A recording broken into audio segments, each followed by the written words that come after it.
The UL520T is our newest engine based upon the well-proven 200 horsepower UL520, but now with a turbocharger. The goal of adding the turbocharger is not necessarily to create a big boost in horsepower at sea level, but rather to compensate for the loss of atmospheric density during all phases of flight, and thus eliminating the loss of power seen with elevated cruising altitudes. This engine can produce and maintain 220 horsepower from sea level up to 15,000 feet. And even though we've added more weight, the UL520T, with its 122 kilograms or 269 pounds, is still considerably lighter than other legacy engines, thereby providing an industry-leading power-to-weight ratio.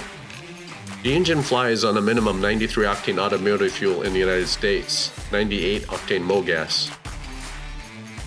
You can also use avgas UL91 or 100 low lead, and has an average fuel consumption of about 33 to 41 liters per hour, or 8.7 to 11 gallons per hour.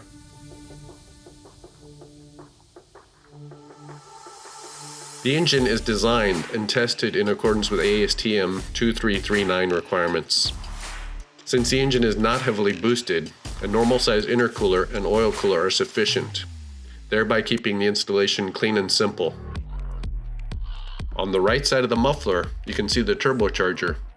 This is quite a big turbocharger, so it allows us to maintain 1.3 bar of pressure, which is generally the pressure measured at sea level. But now we can maintain this pressure at higher altitudes. The turbocharger is lubricated by means of an oil pressure line coming from the main oil gallery. To drain the turbo housing, a scavenge pump, which is integrated into the main oil pump, sucks out the oil from the housing and brings it back to the oil sump. On the left side of the muffler, you can see the wastegate. The purpose of the wastegate is to control how much exhaust gas goes to the turbocharger. This is achieved by an internal spring that is calibrated to the desired pressure of 1.3 bar. However, at higher altitudes, boost control is required to maintain this pressure as long as possible. The ECU measures the turbo pressure and regulates the boost control valve. The boost control valve is pneumatically connected by means of a pressurized air intake line. Based upon the data from the sensor, the ECU interacts with the boost control valve, which in turn controls the flow over the wastegate and the turbine, and thus regulates the pressure that is guided into the inlet manifold.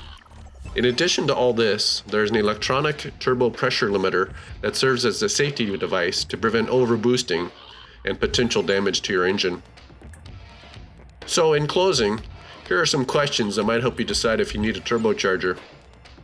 Are you located at, or do you like to visit, high elevation runways? Do you need to fly over tall mountains? Do you want to cruise at high altitudes to get higher speeds? Or are you perhaps designing a UAV that operates at very high altitudes?